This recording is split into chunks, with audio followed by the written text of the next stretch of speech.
This is Mayor Oliver Gilbert, and we've gone virtual.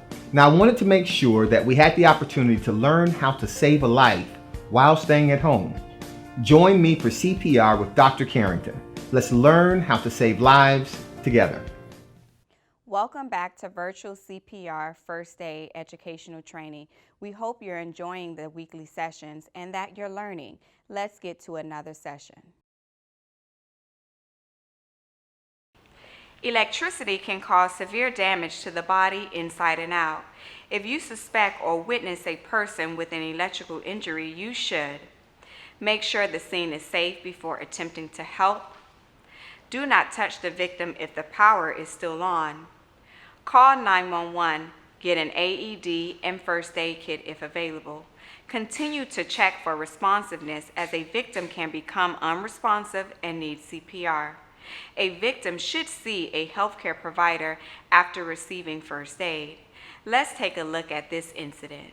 Electricity occurs naturally in the form of lightning or from man-made sources like electric current from an outlet or electrical wire. Electricity can cause burns on the surface and injure organs inside the body. If electricity enters the body, it can cause severe damage. You may see marks or wounds where the electricity has entered and left the body. Injuries from electricity may seem very small, but the electricity can leave a lot of damage to organs inside the body and even stop the heart. Remember, you can't tell from the outside how much damage there is inside the body. If an electrocution is caused by high voltage, like a fallen power line, immediately notify the proper authorities.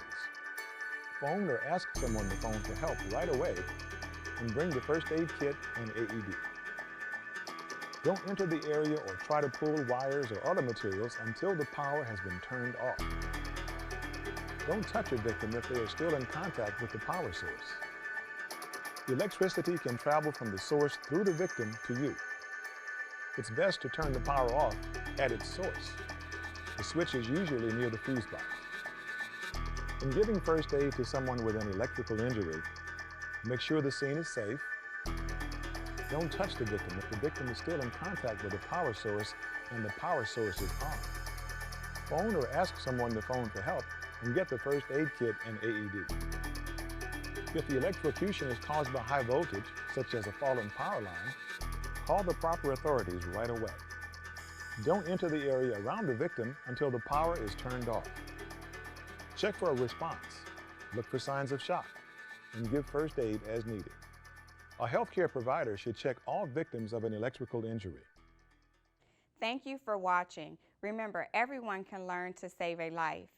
See you next week for more educational training on first aid and CPR.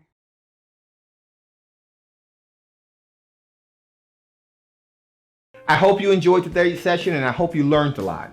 Join us every Saturday at 10 o'clock a.m. on Facebook Live for CPR with Dr. Carrington. If you want to view this session again, just to brush up on your skills, visit cmgengage.com/virtual. We'll see you next week.